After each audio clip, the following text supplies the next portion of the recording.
The Tolkien Road, Episode 169, Concerning the Hobbit, the animated film.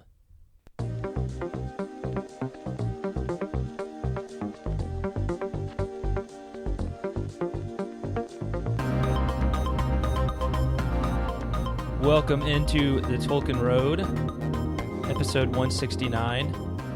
John here, Greta. Hey. You dare. I hear. That's right. You better believe it.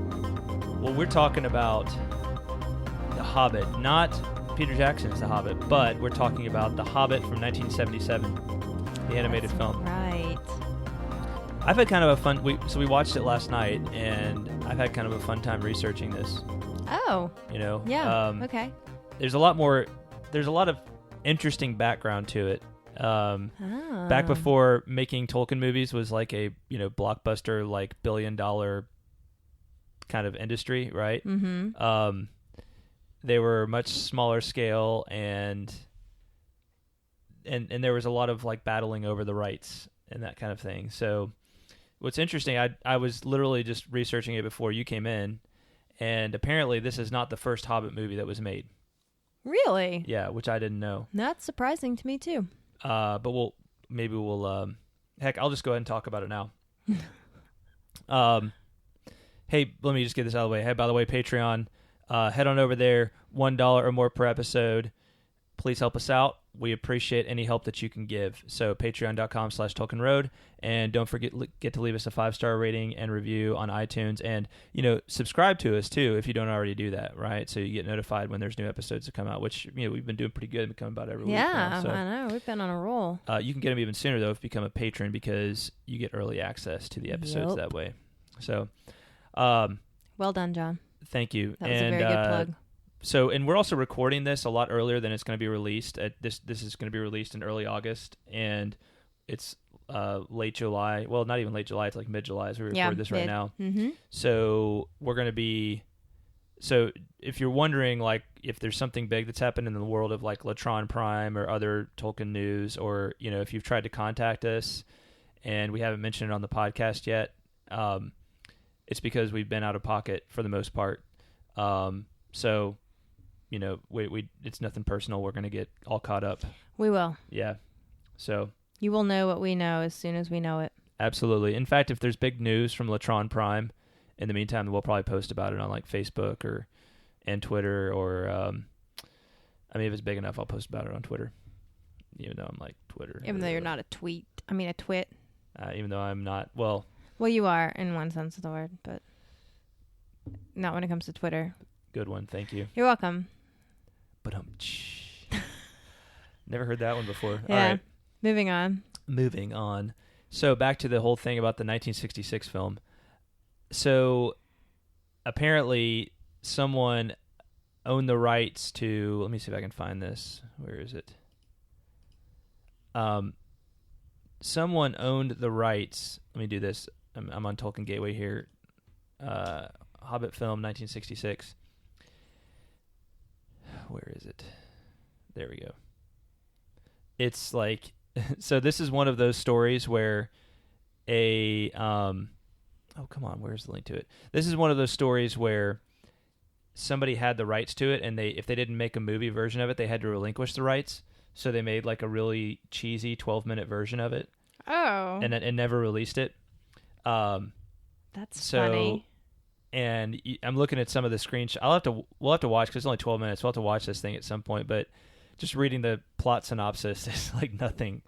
So wait, let me get this straight. These people of this animation studio or whatever. Yeah. This is not the ones that made The Hobbit that we watched last night, right? The 1977. But this other studio owned the rights to The Hobbit. Yeah. And they had to do something with them, or else they were going to lose the rights. Yeah. So it says. It was created by Gene Deitch in 1966. The film was produced by William Snyder and took less than a month to create. The film was approximately 12 minutes long and was only created so Snyder could extend his license for The Lord of the Rings and sell it back to Tolkien and his publishers, which he did for $100,000. So, okay. That's pretty clever. Yeah, so, well... Smart business move. Clever. Yeah, I'm not going to do some kind of analysis on it, but I think it would be interesting to watch it at some point if it's available out there. But it's funny to read the plot. Because I don't know why they did this, but they used a bunch of different they like changed up the names in the plot completely. So it's like the plot line here is Slag the monster lizard, agent of evil on Earth, ransacked the city of Golden Bells Dale, taking all of their treasures for himself, including the precious Arkenstone of old. Only General Thorin Oakenshield, Princess Mika, who's Princess Mika? Princess and Mika. a lone unnamed watchman who had been asleep when Slag attacked survived. Desperate, they turned to the wizard Gandalf and his lonely tower. Okay, his lonely tower. I didn't know he had one of those. He pointed them to a prophecy of the dragon's death in the Great Book, for which they needed a hobbit.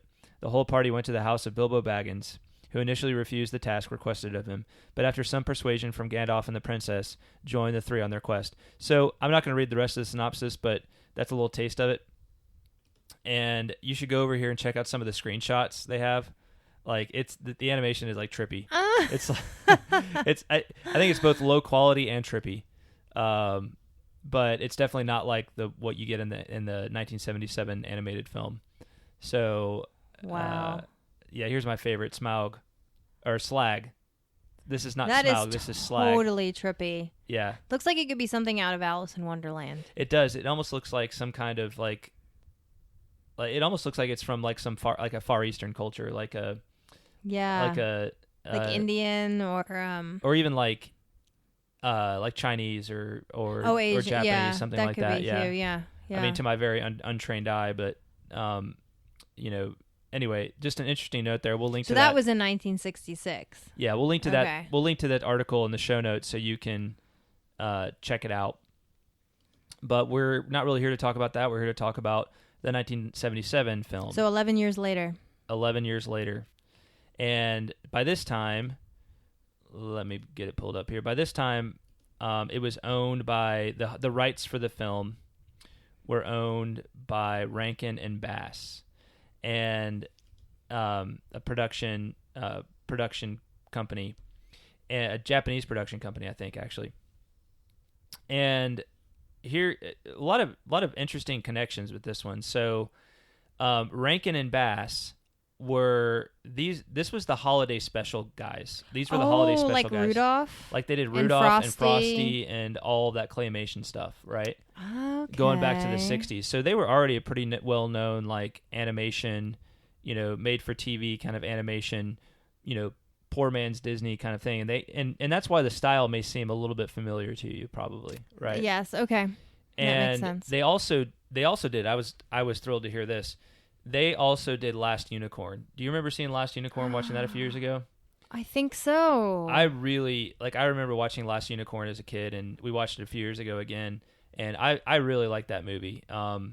It's to me, that's one of the best animated films of that period, and it's just something about it is very like I want to say that I'm gonna maybe go off on a little tangent here with this, but there's a lot of issues with this Hobbit movie, right, that we're going to talk about. Yes. But I want to say from the outset that there's a lot of things that I kind of appreciate and like about it and make me feel a little nostalgic. Mm-hmm. I can see that. It's just from an entirely different era.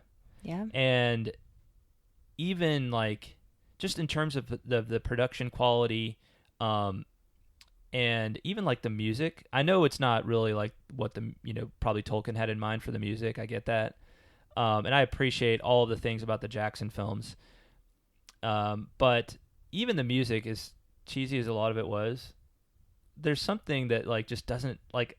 I'm like, I kind of miss music sounding like that. Yeah. Yeah. No, I completely agree. And maybe it's just because I grew up with a lot of these things, but I don't know. It's just. Overall, I have to say that there's something. This will always hold a little place in my heart, kind of like The Last Unicorn will, and other things like that. There's just not all this this seems like it was much more of like an entrepreneurial like affair, like a truly like creative, not as much of a profession and a business, as more of like it'd be really cool to tell this story in an animated form. Yeah, it's like they're more doing it for the love of the I know they were story. doing it for money too. But well, like, yeah, but I mean, it's just like they weren't doing it to make a ton of money.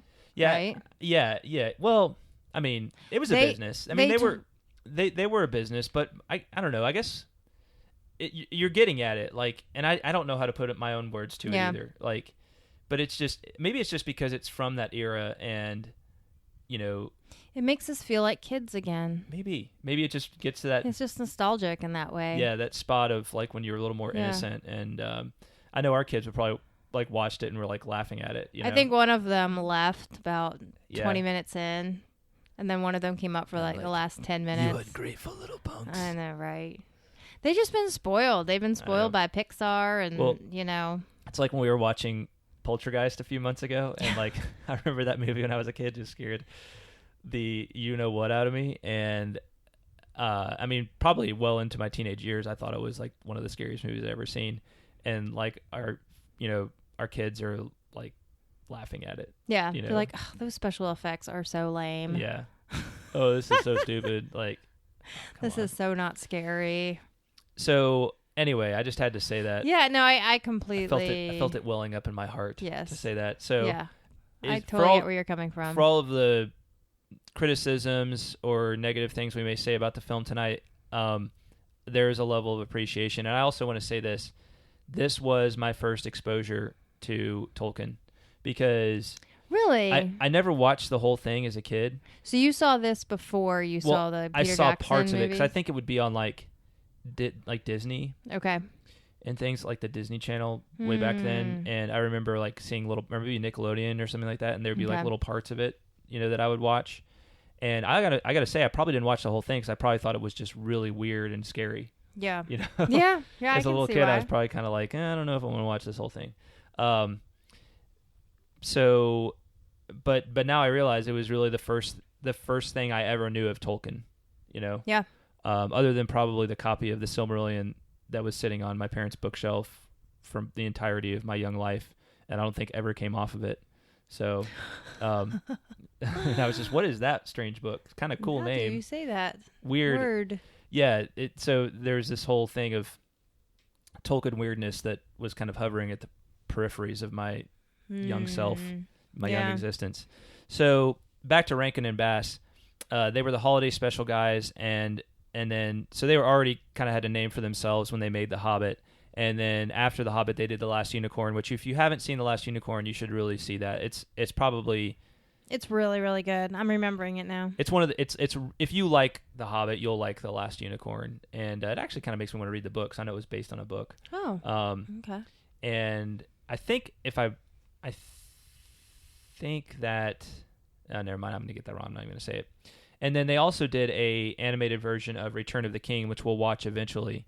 But which is apparently hugely problematic. Yeah. So apparently, let me say a little bit about this.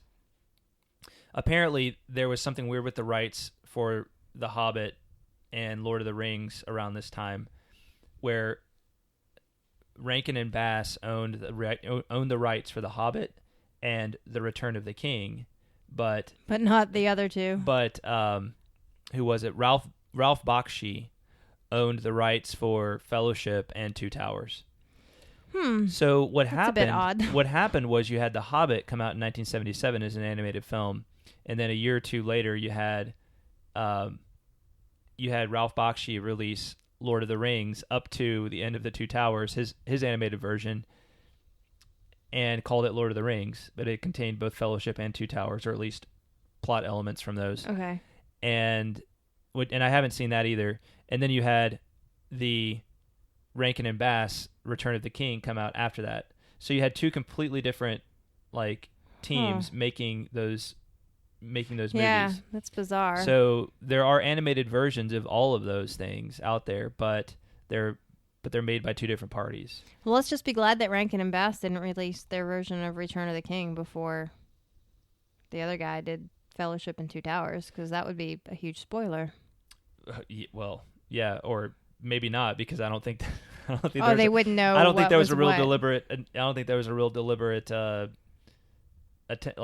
don't know. We got to watch those movies. I've heard. Okay. I've seen The Hobbit many times. The animated Hobbit. I've never seen either of those movies. Okay. Neither have I. I've always heard they're even more problematic than the Hobbit animated film. But I have seen a little bit of the animation for the Lord of the Rings by Ralph Bakshi, and some of it actually I kind of like.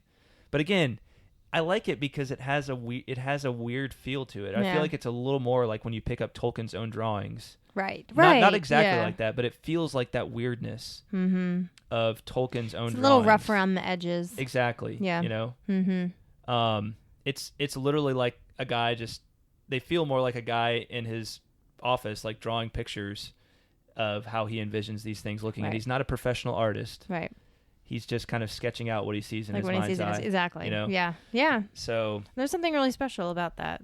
Anyway, that's kind of like it's like an album, right? Before a mixer and a producer gets a hold of it.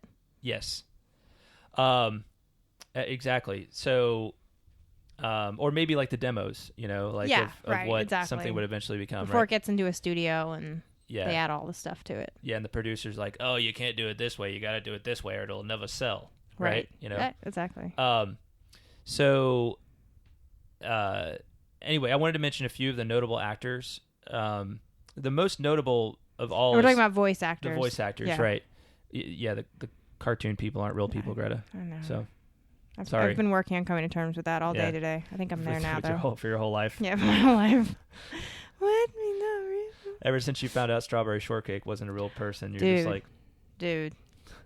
That was a hard day. Yeah. Well, yeah. We won't. That's another... That's a whole other... Yeah. Yeah.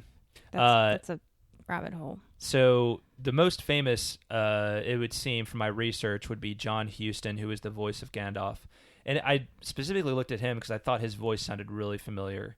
And it turns out he was kind of a legend of like the golden age of, is it the golden age of Hollywood, I guess? I don't know. But he was also the father of Angelica Houston, the actress who was in she played the mom in the Addams Family. Do you remember the Addams Family? Oh, yes. Movies? Okay. Right. Yes. And she was in a whole bunch of other stuff. She was she's still around, but she was like really popular in like the 90s and the 2000s. She was in like Royal Tenenbaums and yes. And some of the other movies by Wes Anderson. So, but he apparently was a 2-time Oscar winner. He was a writer, actor, director, just total like Hollywood Renaissance man, and apparently very respected, and apparently lived a very interesting life as well. So John Huston was the voice of Gandalf, and then Orson Bean was the voice of Bilbo, and he did a lot of stuff around Hollywood back in the day. And then Thurl. Are these all? Are they American? I think most of them are American. Okay. I mean, I think there may be some, but I was looking Bilbo at Bilbo had a little bit of an accent. Well, I was kind of surprised, but they can. Oh, they can put that mimic, on. That's true. You know, yeah, a good actor. I forgot that accents. most people are better at accents than I am. Yes. Mm-hmm. So. Especially if you're getting paid to do it. Right. Yeah. So, and then the goblin singing voice, right? The deep goblin singing voice. Oh, like yeah, this, right? Yeah. That was a guy named Thurl Ravenscroft, and which boss name. He sounds like he should be a dwarf. He does. And he was apparently the guy that sang the Mr. Grinch song, right? Oh, You're a mean one, Mr. Grinch. So cool connection there, and then I just have to say, I cannot get the greatest adventure is what lies ahead. I can't get that out of my head. Who did that singing? It sounded like John Denver to me, but I don't think it was John Denver. Well, I totally think it was supposed to be kind of like because John Denver was hugely popular back then. I remember like my sister was, my oldest sister was, she would have been like the prime target audience age when this movie came out. And I just know like I think to this day, and I don't think she'll have any reason to question this because she never listens to the podcast, but I'm going to tell her you said that. Well, so I know she like really loved John Denver when she was young. Yeah, I remember that. You know, so I could totally, and I think he was like in the 70s was his prime era. You know, and I can totally see that song. But anyway, it was sung by a guy named Glenn Yarbrough, and he actually, I was reading about him on Wikipedia. He lived out his. He was kind of a 60s and 70s like folk music guy, okay. and he lived out his final years in Nashville, of all places. Really? Here in the greater Nashville area. That's cool. Yeah, which is, I mean, obviously that's a lot of musicians folk country come to die. people come So- here. Yeah, that's true. And they also come to live. And to live. I didn't mean Yes. to say that. And but to perform and, try to get famous and all yeah. those things. yeah. So Yeah. anyway, a little bit of background on some of the actors. So that's kind of all the background I wanted to say. Any questions I didn't answer for you on background before we dive into the story itself or the movie itself? No, I think you did a great job. All right. Yeah. There's actually I'm going to link to another article on Tolkien Gateway on the movie itself, because it actually lists out all of the differences from the book, of which there are 37 according to this article. 37. So, which I think is less than Peter Jackson's films, just to be clear, but much less. So we're not gonna go through and pick out every single thing that was different. Just kind of hit the high points. Right? Okay, sure. That sounds good. What's funny to me about that is I know there were like that must be a pretty nitpicky list, because I mean, I noticed plenty of things, but none of them were like, there were a couple things that I thought were pretty glaring, but a lot of them I was really okay with. Like, I'm okay with changing a few things. Right. I prefer changing a few small things or leaving a few small things out to just making up random characters. Right. And creating fictional storyline, like extra fictional storylines like Jackson did. Yeah. I'm just going to say that. Well, I hope Sharon's not listening right now. I hope, I love you, Sharon. We'll just agree to disagree on that. But what's funny is I thought it followed the book, just the general storyline. Yeah. It followed it pretty closely up to a point. Right. For most of it. Well, I agree. And I actually really like that, right? That it did seem to, I guess that was one of the things that was so puzzling to me, is because like it seemed in a lot of ways to really hew very closely to the main storyline It did. of the book. It really did. Yeah. But then it just made some really interesting omissions and changes that I was kind of like, why did it do that? Like, there's like without rhyme or reason, Well, we also need to point out that Jackson took 3 movies, 3 2.5-hour plus movies. Right. This whole movie from start to finish, the animated 77 version, 1 hour and 20 minutes. Mm-hmm. And I think that's including credits. Yeah. So, I mean, you got to give somewhere. True. If you're going to do the whole book in 1 hour 20. Yes. Right? Yeah. But I thought I actually really enjoyed it. Yeah. Yeah. No, I did too. So, yeah, you're right. Some of the stuff on here is a little nitpicky. Like the dwarves do not fight the goblins in the tunnel. Like that's a little bit nitpicky, but or like even the beginning, right, with all the dwarves showing up. Like they don't show up one by one, and all the things like Well, but they do all show up. And if you count all the changes in dialogue, it would probably be more than this too. Yeah, that's probably true. So, but anyway, let's just kind of go through it, point by point, and plot point by plot point, and talk about it. So sounds good. Opening, the opening, like the way the dwarves show up and everything is different from the book, right? So Gandalf like presents himself as all, Gandalf was really scary. Gandalf gets scary really quickly. Really quickly. It's a little bit like, it's a little bit Stranger Dangerous. It is. Yeah. He just like shows up at Bilbo's house one day and he's like, hi, I'm Gandalf and you're coming on this adventure whether you like it or not. Yeah. Right? And Bill was like, oh, I'm not so sure. And Gandalf was like, yes, you are. Yes, you are. Right? It's and he gets all big and glows and yeah. And then the dwarves are all hiding in the bushes as he's doing this, and they come in, and Bilbo is like, yay, I'll go on an adventure. That sounds like fun. Yeah. He's a little... He's hesitant, but he's hesitant, but he's not nearly as much as he is in the book. He doesn't take nearly as much convincing as he does when you're actually reading the book. And overall, like, as far as that first, we'll just say chapter 1 goes, it was fine. I thought it was fine too. I really liked how they did the music. I liked the stack the plates and, the cleaning up the kitchen song that the dwarves do to make fun of Bilbo. Right. And then they did the dirge, about the Misty Mountains. Yep. I thought that was really good. And they used that to tell the backstory on Smaug. Yeah. Yeah. I thought that was really good. Yeah. I liked that a lot. I thought it was good too.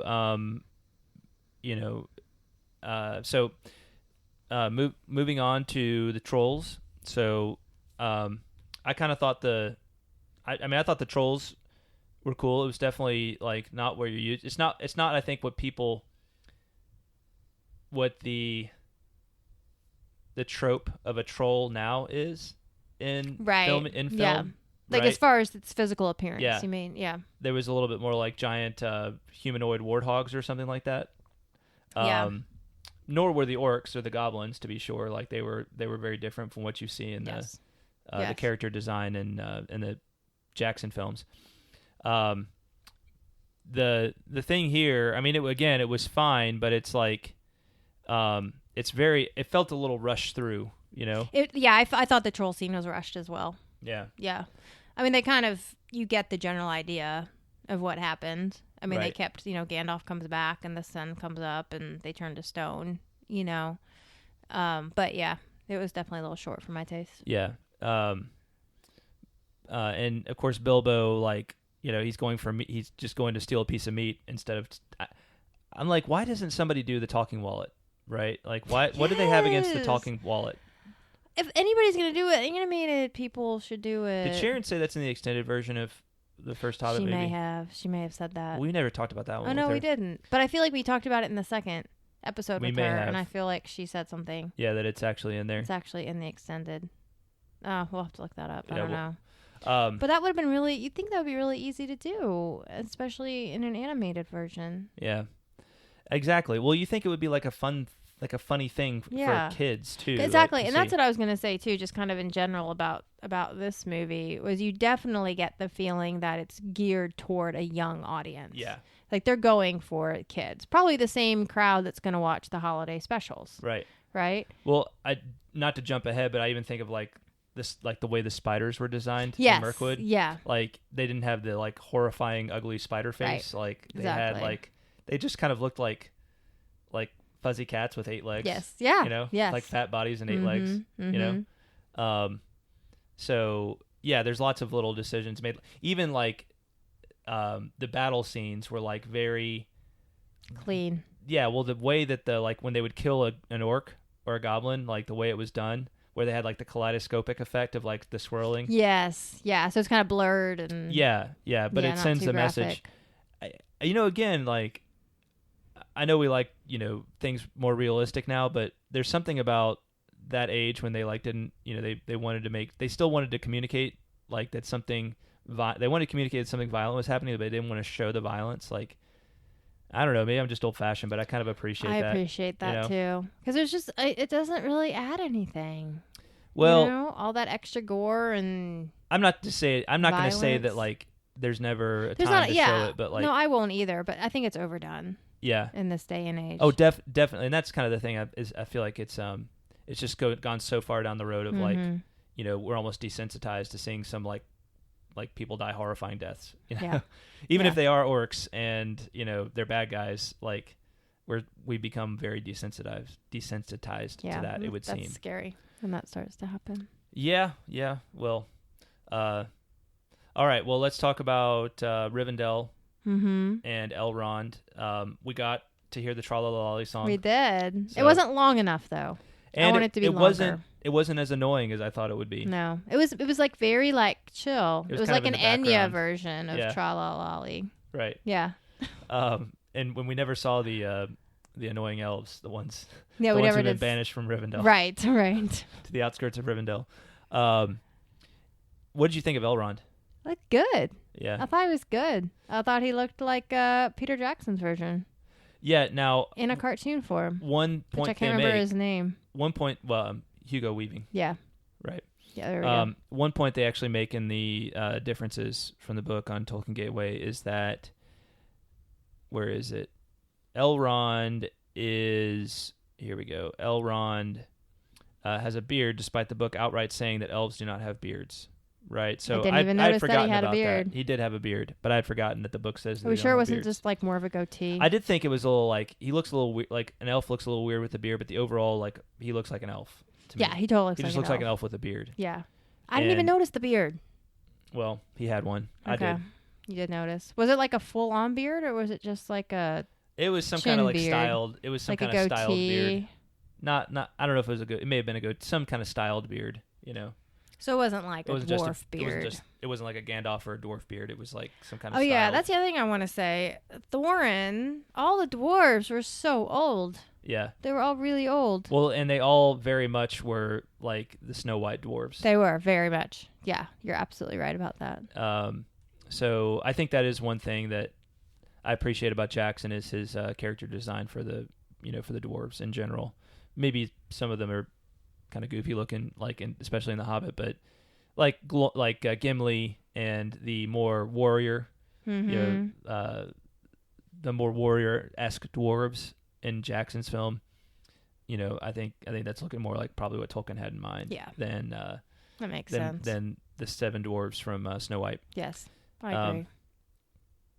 So, were you in general okay with Elrond, except for the fact that he had a beard? Yeah. And I thought the whole Rivendell thing, again, it was short. I mean, you don't really It's pretty short in the book, though. It is. I mean, they stay for a while, right? But, yeah. I mean, the most important thing about seeing the moon letters. Right. That's in there, so. The moon runes. Moon runes. I was going to say moon runes, but I was like, that sounds weird. Because it rhymes. Yeah. But then it must be true. So, all good. Yeah, well, that brings us to the first glaring omission in my mind. And, maybe, I guess the purse was a glaring omission. Puzzling omission. The what? The talking purse was a puzzling omission. Yeah. That was one. But this is a major one to me. Like, why in the world wouldn't you have the stone giants? I know. I mean, it's not like you have to spend a lot of time on them. Like, Peter Jackson doesn't do them either. Well, yeah, he does.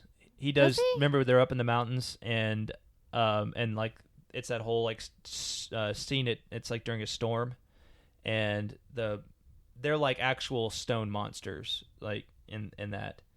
Okay. So they're like throwing rocks back and forth at each other, and that's right. Like mountains are breaking apart and all this kind of stuff. That's right. Okay. But I really would have loved to see their take on the stone giants, and again, I think this is something that would have been cool, like as a kid to see, Yeah. So it kind of puzzles me as to why they left it out, but they completely gloss over that part. Next thing we know, they go from Rivendell, and the next thing we know, they're up in the mountains and they're in a cave. Yes. So. Didn't they meet the eagles? Oh, no that's after afterwards. that. Okay, so they're in the cave. Yes, okay. Yeah. Well, the stone giants, that's, I mean, I don't know, maybe they're like time constraints or something, but they don't really factor into the story. Right. So, if you're going to cut them, they don't, it's not like you need to introduce them for something later. Like, they just are kind of, even the books, I remember, even reading the book, I thought it was just kind of it was fun, it's cool, and it adds something. But it's not like a super important thing, maybe? Yeah. I don't know. I mean, not that anything in Tolkien is unimportant, but it's not like a central part of the story. Right. That's what I'm trying to say. No, but it would have been cool to see the take, for sure. I agree, and I just think it would have been cool to, like, just take 20 seconds to show the stone. That's basically how long Tolkien spends on it. Yeah, he doesn't spend very long on it either. It's a passing reference.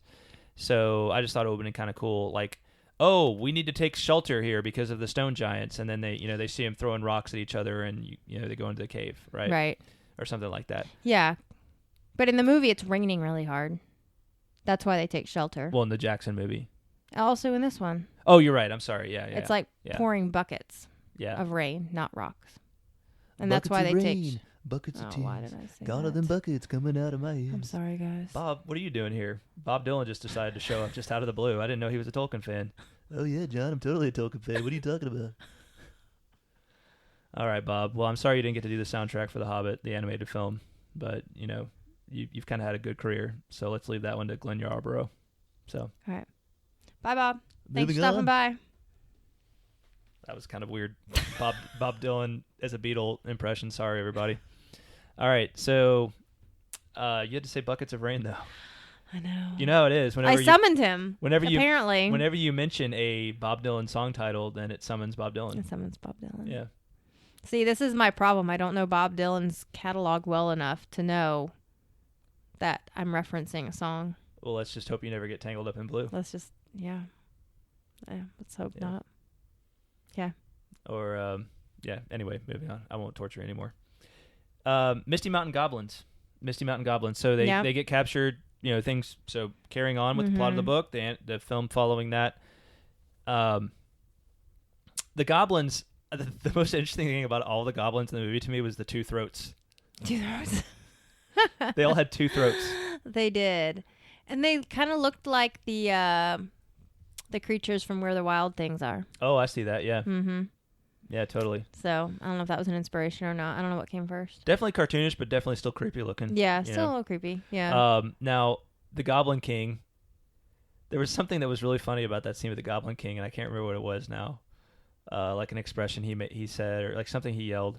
But then there was the part where he was walking up to Thorin and he almost bit his head, and then he almost. Oh yeah, he got right up in his face and was ready to take his head in his mouth. Bite his head off. Yeah. Yeah, and then he just stopped. And then Gandalf. Because Gandalf showed up. Yeah. Yeah. So that was funny. He just stood there. Yeah. With his mouth open in front of Thorin. It was like Gandalf's cue to show up. Yeah. Yeah. Totally. That was funny. And yeah, so I mean, good scene there. And then we get to Gollum. Mm-hmm. Now Gollum, what did you think of Gollum? They got the falling off of the shoulders. They did, and Bilbo falling off of one of the dwarf shoulders. Yeah, how that all works. They totally got it right. He was like, whoa, whoa, whoa! Yes, and falling into the abyss. And then whoever it was let him go. Was like, Bilbo, looking back. Yeah. There's goblins chasing you, right? I think you should get back here. Yeah. Yes. But yeah, that brings us to Gollum. Gollum. Yeah, I really didn't like Gollum. You didn't? I really didn't. Mm-mm. Why? He was just, there were so many things I didn't like. I thought he was too big, first of all. I agree with that. I thought he looked way too much like, I don't even know what it was supposed to be, like a tadpole. Yeah, like a fish man, but with monkey features. I don't know. It was just weird. And I had a really hard time understanding him. Yeah. I could not tell what he was saying. And I know that he's not he's not, I know, an intellectually educated, articulate speaker. I know that. But it was just too hard. It was too guttural. It was too, yeah. I don't know. I really didn't like him. That was probably my least favorite thing about the movie. Okay. What do you think? I didn't mind him that much. He was too big, but he was also not scary enough. I much prefer Jackson's Gollum. I think Jackson got Gollum, pretty much nailed Gollum. Yeah, I would agree. And at least, in terms of the character design, so it's hard when you're used to that. Now, the thing that maybe frustrates me a little bit about that is they would have known, because they would have been able to read the Lord of the Rings and know that Gollum was once upon a time was a hobbit. So he should look like he came, and that creature didn't look much like a hobbit. He looks like some kind of prehistoric, mini. Yeah, I don't even know what the right thing is to describe it, but there's something prehistoric and fishy about him. But his mannerisms and his voice and everything, I was actually fine with. I thought the whole Gollum, my precious kind of stuff. I thought that was good. I thought they did a good job with that. I just couldn't understand him. And I think that Bilbo did not seem at all scared of him. They were just hanging out, doing riddles. And the other thing too was that it was very unclear to me that he was looking for the ring. Mm-hmm. I did not if I hadn't read the book, I don't think I would have known that that's what he was looking for. Oh, that's just I don't know. Maybe I was falling asleep at that point. I don't know, but I just had a really hard time figuring out. And then I was like, they're doing riddles? Why are they doing riddles?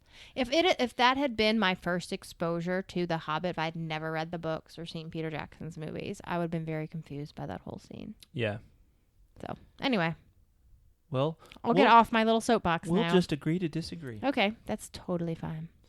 No, I didn't love the Gollum depiction, but I there were things I liked about it, things I didn't. I thought the overall scene with the riddle exchange was fine. And it was fine. And again, it's of a different era, and it's weird, and I kind of liked it. Anyway, next we have Eagles, and really, the Eagles were fine, but that leads us into one of the most unfathomable omissions.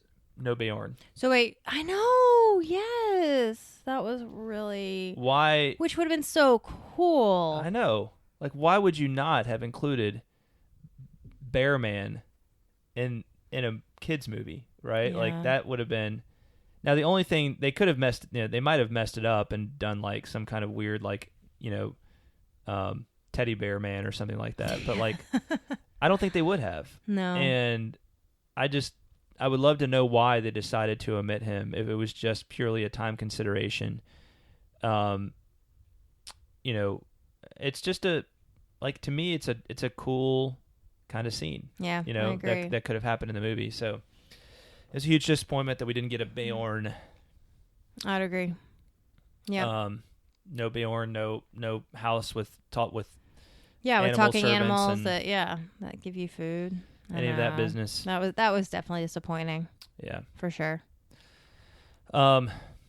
Spider scene was fine. The spider's kind of funny looking. Yeah, we talked about that earlier. Yeah, they weren't super scary. But I liked how they did like the glowing eyes. Yeah. in the forest. That was really good. I agree. And then you had Bilbo climbing to the top and seeing the butterflies, and that was really good too. Yeah, most definitely. There was some stuff like the stream and the enchanting stream and everything that was skipped over in Mirkwood. Yeah. Not the most important stuff, but it would have been kind of cool to see. And then this may be the one that just takes the cake is the Wood Elves, right? The Wood Elves. The green trolls of the woods. Holy shnikes. Yeah. They were funky looking. I know. I didn't know what was going. I still can't figure out what they were doing with that, what they intended to do with that. But obviously, like, again, it looks kind of like Dobby. It's like what we from said. Harry Potter. Yeah, a little bit. It's like what we said about Gollum, right? Like, why? Like, they would have had Lord of the Rings. Like, why wouldn't they? If there was any confusion about like what elves looked like, why wouldn't they have just gone and read and realized that Legolas was the son of the Wood Elf King, and that Legolas, like, is obviously not a green mini troll, right? Yeah. Yeah. Just bizarre, really bizarre. And Thranduil choice. was weird looking. Yeah, I he know. was like, he looked like all the other elves except like his skin was super saggy, and he had like this like ginormous like glowing headband. Yeah, I know. Or halo or something. Yeah, that was very bizarre. And they didn't even like with the Wood Elves, like they didn't show the whole like escape. They just cut to them in the barrels. That's right. And then you see Bilbo like hanging onto a barrel, and he's like, "Oh, stop complaining!" Right. And you're like, "Who's he talking to? The barrels? Like the barrels are complaining? Okay." Right. So, and I don't know that they ever showed the dwarves coming out of the barrels either. Yeah. So they showed the barrels getting picked up, and then the men of Lake Town like opened the one that Thorin is in. And he's like, I am the king under the mountain, and I have returned. And then he like collapses. Right, then he collapses. Yeah. That's right. Yes. Okay. I'd forgotten that. Okay. Yeah. Fair enough. So, but it did show the Wood Elves getting drunk.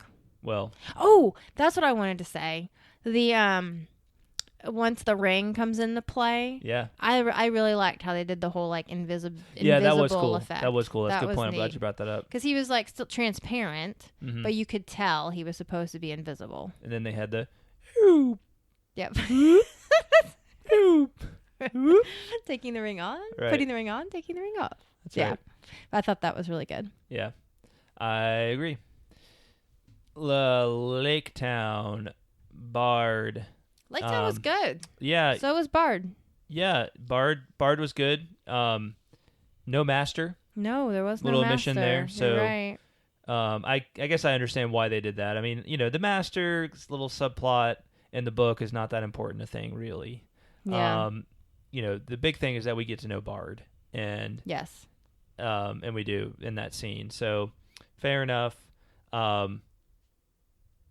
Up to the Lonely Mountain, I liked that they had more participation from the Thrush, They even though it's did. maybe a little bit over what the Thrush actually did, like coming all the way into did the Thrush actually go into the cave the or Lonely into the Mountain total. with- Yeah, I don't think he did. I didn't think he did either.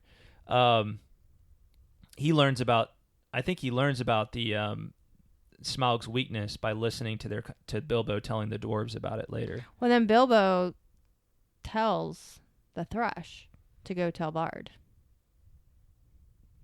He does. Oh well, in the that's right, in the movie. In the movie, Yeah, he does. yeah. Yeah. And I was thinking you meant in the book. Doesn't that happen? Oh no, he overhears Bilbo the does conversation, not. Bilbo right? doesn't give him any orders in the book. That's there's true. the thing like where they're like, why is that Thrush hanging around like listening to our Right. conversation? You know? Right. Yeah. So, what did you think of Smaug? Okay. Yeah. When I first saw his face, I didn't realize it was Smaug. I thought it was a tiger. Yeah. But I mean, it was fine. He wasn't. Yeah, it's hard. It's like with Gollum. Like you can't beat Peter Jackson's version. So Yeah. Once you've seen that, you've been ruined. But I think it was fine. Mm-hmm.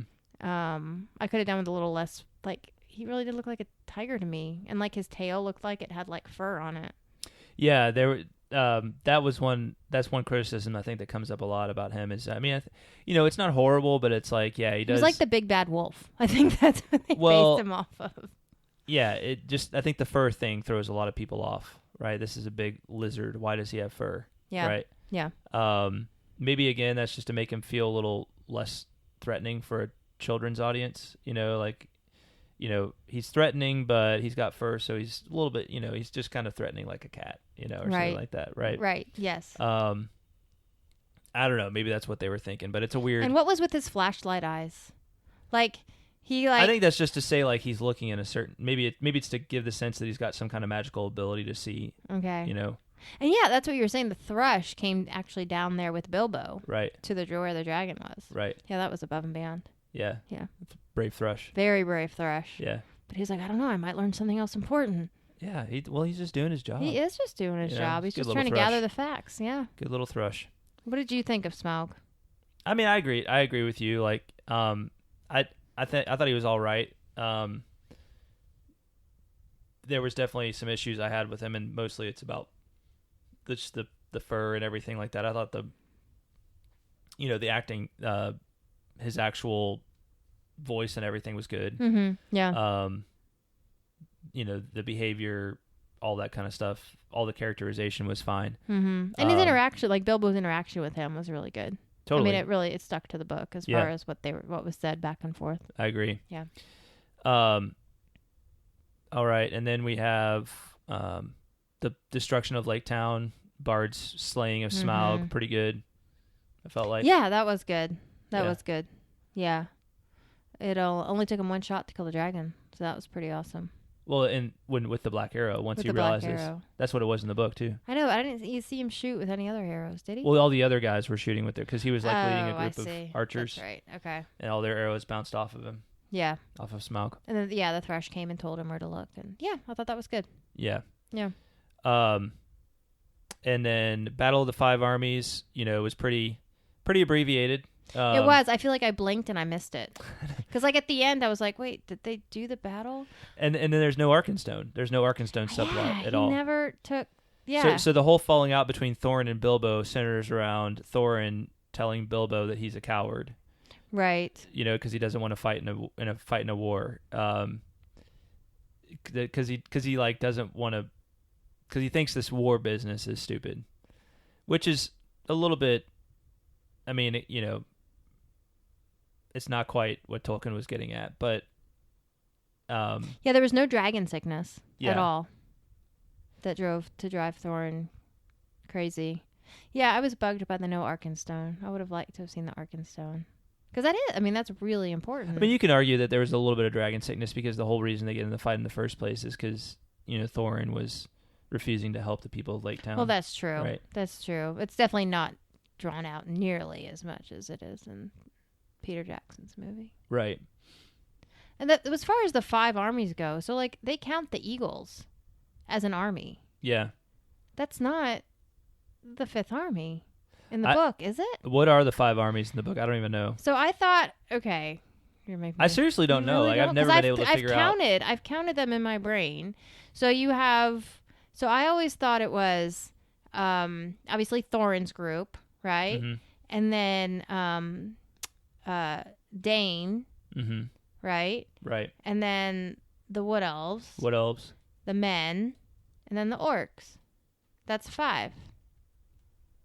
Well, aren't the dwarves and Thorin's party all kind of part of the same army? See, I counted them as and 2, then but maybe you count they the are. eagles. See, I never the 5th. counted the eagles as the 5th, but that Bilbo clearly was counting the eagles as the 5th. Yeah. So maybe the eagles were the 5th. I was never counting them as the 5th. I don't know. To my knowledge, it's never clear in the book what the 5 armies actually are. Like how Tolkien actually thinks of them as the 5 armies. Huh. So there was some people that took issue. There was apparently somebody who took issue with that about this film. But it's not clear to me what the 5 armies actually are. See, I have trouble counting the eagles as an army because they're the Air Force. They're not an army. They defend the air. Okay. They don't fight on the ground. They're not riding goats and horses and, running. They're not an army. They're an Air Force. Very well. Okay. I'm done. I don't know why that was so funny, but it was funny. No. To hear you say. I just think so. But to me, an army defends the ground. Yeah.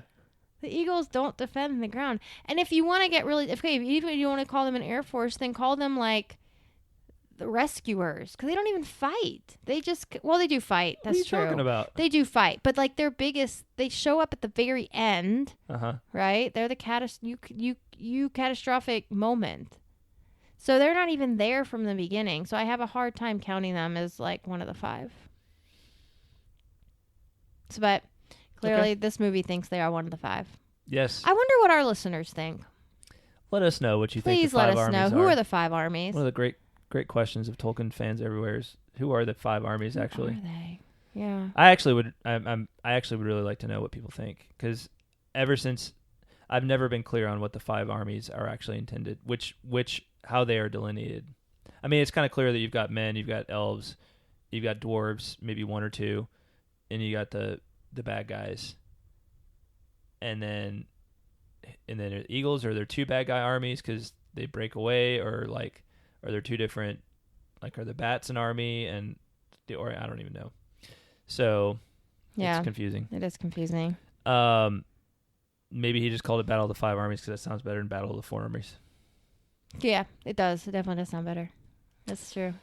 So here's another really puzzling thing. 6 dwarves die. Yeah. Including Bomber. That was over the top. Yeah, I was like, wait a minute. You do all this stuff to make sure this isn't too much for the kids, and then you kill off half of the dwarves.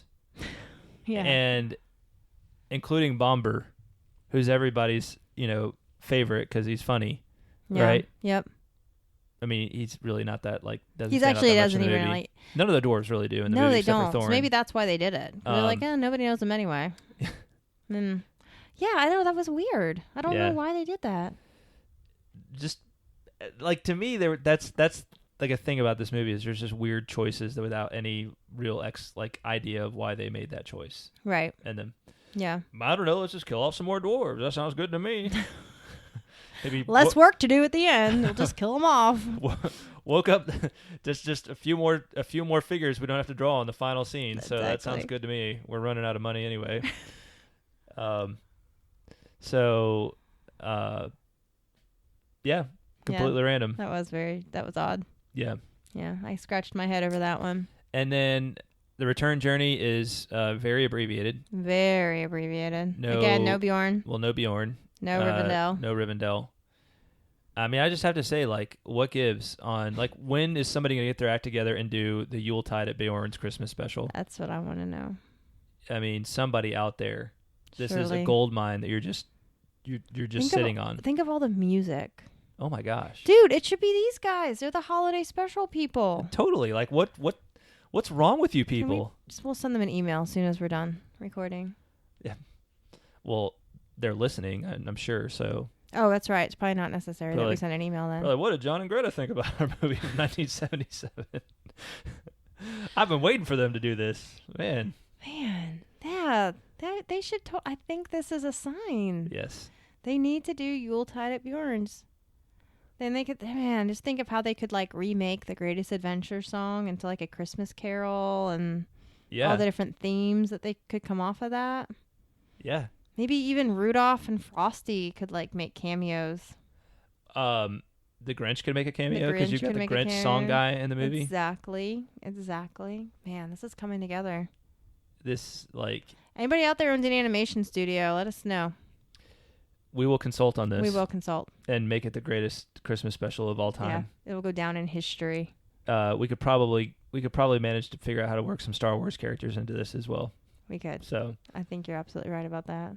So now we know we have Josh Sosa on board. Well, yeah, totally. For sure. Josh, shout out. It's been too long, so we gave just a particular shout out to Josh. Yeah, one of our original super fans. So, gosh, this has me dreaming of the possibilities. Everything that could happen. Everything. It could be amazing. It would renew the Christmas feeling for an entire generation of people. It absolutely would. Yeah. And you would have, you have talking animals. Yeah. And so walking and with trays of food. Yeah. Oh man, decorating the tree. Right. Building snowmen, making snow angels. Can you think putting about up Christmas lights? The fun you could have with like Secret Santa at this, you know? Oh my gosh. White elephant gifts and everything. Dude. This is too good. Yeah. This is really too good. All right, we got to move on before we just we might need a whole bonus episode before we for just our collapse patrons. from the awesomeness of our ideas right now. No, listen, I have one more final idea. Oh, okay. We need a bonus episode for our patrons all about our dreams for Yuletide at Bjorn's. You know, this is something I think I'm going to do. I was thinking about today. I think it'd be fun to do this is just like solicit like Q&A kind of stuff from people about like for Tolkien, like just things you want to hear us talk about, like maybe 5-minute topics. That's a great idea. And as soon as we get enough, just do a Q&A episode. And they can be like serious questions or they can be like completely off the wall. You know, do they have to be Tolkien related? Like if you had, who are in addition to Tolkien characters, who are the 10 other characters you'd like to see included at Yuletide at Bjorn's? Dude. Yeah. Dude, that would be awesome. Yeah. You need to do that. Get on it. We might just change the name of this podcast to Yuletide at Bjorn's. Or maybe it could be like a seasonal. Like it could be our seasonal name for like Advent and Christmas. I'm just going to change. Because there's like seasonal annual, beers, there's our annual seasonal Christmas foods. We're gonna do our own annual Christmas special, and it's gonna be called Yuletide at Bjorn's. Dude, yes. Oh man. Yes. I love everything about this. Wow. I think my brain is. Well, I'm gonna let you run with this because I've got enough on my plate already. Just trying to. So what are my exact marching orders? We're just Yuletide at Bjorn's. You don't have Christmas marching special. orders. You just go with the Yuletide at Bjorn thing and tell me how it's going to work. Okay, so this is like a standalone Christmas special. Yeah, but let's talk about it before let's talk about it off the air. Okay. Before it gets too out of hand. Okay. 'Cause fair enough.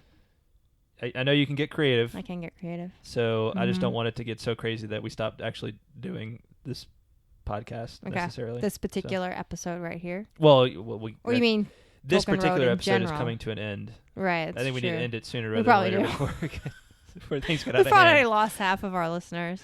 All the ones that are still tuned in are just like, they just cannot wait for Yuletide at Bjorn's. Yeah, totally. And I'm with them.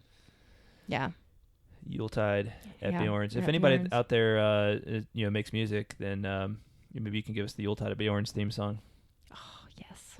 Yes. Maybe we'll just make our own to the tune of The Greatest Adventure. The greatest adventure is Yuletide at Bjorn's. That's a good start. I know. That's a really good start. you will never be able to get that song out of your head again. It's the greatest adventure song. It's pretty sticky. Mm-hmm. Mm-hmm. All right. I mean, that's pretty much all we had to say at the ring. So, why didn't they have Balin come back? I don't know. And they also didn't have his possessions being sold off. Right. Now, they did have the final thing, Bilbo's final line, which was nice. And then they had the final add-on scene with the ring, which, I understand why they do that again, but it's like, this is not really a story about the ring, Right. So... Does he go home and put it on his mantle? I can't remember. I don't even know if it mentions Does Gandalf even know he has the ring? I can't remember either. I thought that was weird in the movie, it's but just maybe not that he big does a deal know. in the book. But they made it a big deal in the movie. In the book, it's just like he has this magic ring that he got from his thing with Gollum, and Gollum was really mad about it, and Bilbo can use it to become invisible. Right. And he does a couple of times. Yeah. So that's all. But that's not one of the central plot lines for sure. Yeah. Yeah. All right. Well, what do you think? Any other thoughts? Overall, I enjoyed it. Mm-hmm. I really did. I thought it was I could have stood it for. I would have liked it to be a little bit longer. Yeah. Not as long as Peter Jackson's movies, but. Well, they had to make room for commercial breaks because it was a TV special. Oh, that's right. So there were like actual scenes where I was thinking to myself like, oh, commercial break time. I didn't even think about that. Yeah. But yeah, that makes sense. That's probably why they had to cut all that stuff out. They were limited. They were really limited on time. They couldn't even go like, I guess maybe it was supposed to fill in a 2-hour block. So they, probably had like 30 plus minutes of commercials. That makes sense. Yeah. I hadn't even thought of that. Yeah. So I guess it couldn't have been longer. We need an extended edition with all those other scenes added in. We really do. Yeah. And we need Yuletide of Bjorn's Rankin and Bass. We really do. Come on, guys. Oh, one thing I didn't mention at the beginning about Rankin and Bass. So Rankin and Bass were the producers, and then they worked with animators named Topcraft. And Topcraft was a precursor to Studio Ghibli, which was Miyazaki's studio. Right. Miyazaki being the guy that did. He's done all the cool animation. He's the wizard of animation of like. Film animation, Ponyo, Ponyo. Howl's Moving Castle, My Friend Totoro. I love Totoro. What was the one about the little not Ponyo, but the other one about the little girl wasn't Howl's Moving Castle. It was I can't think of it now. My Friend Totoro. No, not My Friend Totoro. Yeah, I think all his movies have little girls in them. There's another one that was really cool. He's done a bunch. They did a bunch. Studio Ghibli did a bunch, and really, like, I love his style of animation. If anybody ever, I really still hope that I would love to see those, like Studio Ghibli, I think that's how you say it, Studio Ghibli take The Hobbit and The Lord of the Rings and just do like a very verbatim style telling of those I agree. two stories, right? Mm-hmm. I just think they could do a fantastic job. I agree. So Topcraft, who the Rankin and Bass worked with, are now studio. Well, Topcraft was kind of like formed into, like merged with something to become Studio Ghibli, I think. Got it. Okay. So Miyazaki himself did not work on the animation for this, but one of his partners in Studio Ghibli was part of Topcraft and worked in that, is my understanding. Cool. That's very cool. Yeah. What are your overall impressions? I mean, overall, I have a favorable impression of the movie. Yeah, same. Again, like, there's issues with it, but it's not, overall, it's like, it's it's not so far off that it just ruins your enjoyment of it, right? Exactly. Exactly. And it probably helps that I'm kind of, it has a very nostalgic feel to me because it feels a lot about, like, a lot of things about my childhood, just things I remember, like, being part of the movie magic that I consumed as a child, right? Right. Yes. So it just feels a little bit more of an age when things were a little bit maybe, I mean, it was still the modern age, but it feels of an age when that maybe was closer to Tolkien's own time when he was writing in this. Even though I don't think Tolkien would have liked the way they did the music and a lot of things probably, but it just feels like it's closer to the age that he was a part of when and as opposed to this crazy media consumed world we live in now, where everything is overproduced and super sexy and all this kind of stuff. And it's just kind of, it's the greatest adventure. Mm-hmm. Right? It is. Yeah. This is a beautiful simplicity about it. Right. Yeah. Exactly. Yeah. So not perfect, but I enjoyed it. Yeah. Same. It's worth a watch every few years maybe for me. So I know probably a lot of people don't feel the same, but hey, feel free to share your feedback on it. So I think we're going to plan to do that in the future. So and maybe we'll just make it a QA kind of grab bag episode where if people want to write in and they've got a long thing to say about a particular topic, you can write in about that and we'll respond to it and talk about it on the air. So sounds awesome. All right. Yeah, that would be a lot of fun. Sounds good. Yeah. All right. I think that's all we got. So thanks for listening, everybody. Thanks again to our patrons. You all rock. Al Taylor, Andrew Herbert, Andrew Thomas, Azia Veneer. Or did I say that wrong? Oh, you know what? I was supposed to go. I actually sent a note to Azia to ask her how to say her name, and I haven't listened to it yet. Darn it. Okay. Oh. So we'll have it right for next time. We'll just say Azia. Azia V. Yes. Bethany Engler. Brendan Corkery. Brian Orr. Kat Lane. Chris Loftus. Chuck Farnung. Connor Fogarty. Daniel Delaney. David Bates. David Bigwood. Emilio Perea. Eric Bissett. Hunter Johns. Ish of the Hammer. James Applegate. James Lindberg. Joe Towns. John Rice. Josh Sosa. Margaret Lyon. Matt Scarrence. Robert Franks. Sarah Murphy. Shannon Stockbridge. Teresa Colangelo. Travis Lawheed. Ty Miller. Dr. William Hutton. And Zeke Farmer. Thanks, y'all. Thank you, guys. Thanks for listening. And hope you enjoyed this episode, and we will talk at you next time. Bye, y'all. Bye-bye.